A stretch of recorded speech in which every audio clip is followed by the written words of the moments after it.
Another hair, another story na naman ang gagawin natin for today's video. Ang hair ni Madam ay sobrang kulot na nga at sobrang damage na rin yung dulo ng hair niya. Tara, samahan niyo ko at ayusin natin to. Let's go!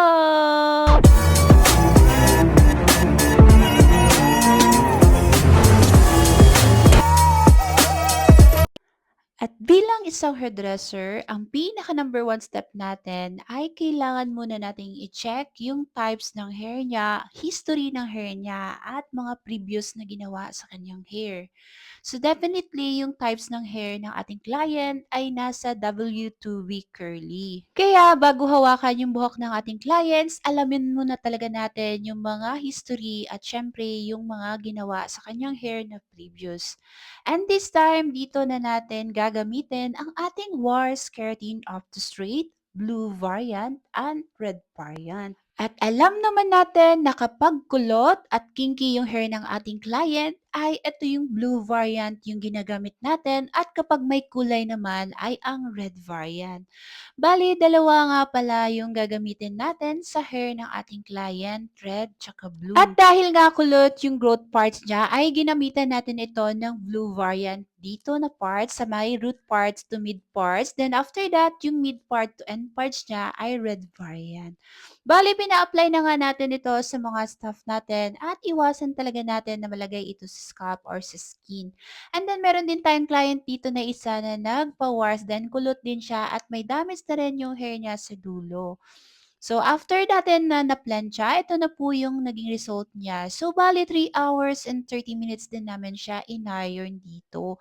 Gumamit lamang kami dito ng 220 and then 160 naman sa mid parts to end parts niya. So, after a long hours, 3 hours and 30 minutes, ito na nga po yung naging resulta ng kanyang hair.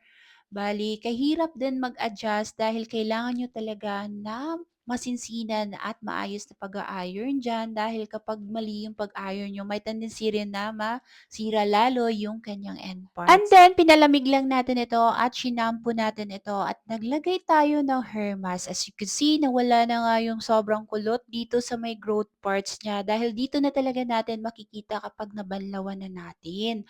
So as you can see, naumpawan gid ang iyang nga buhok. So gagina, grabe gid ka-dry ang iya nga tumoy sa iyang buhok. Kay syempre, grabe jud makaguba ang hair color lalo na wala nimo siya gina-treat ang imong hair.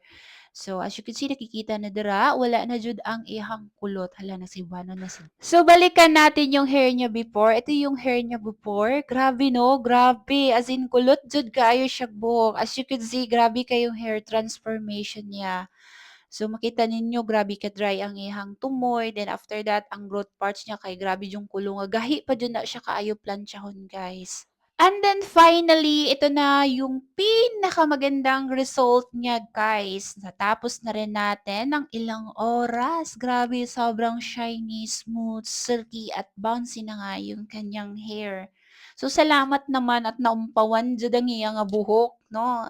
Dili lalim jud mag-ayo og ingon ani ng mga buhok. At paalala lang po sa magbabalak na mag-DIY, bawal na bawal po kayo gumamit ng wire skirting off the street pag wala kayong alam.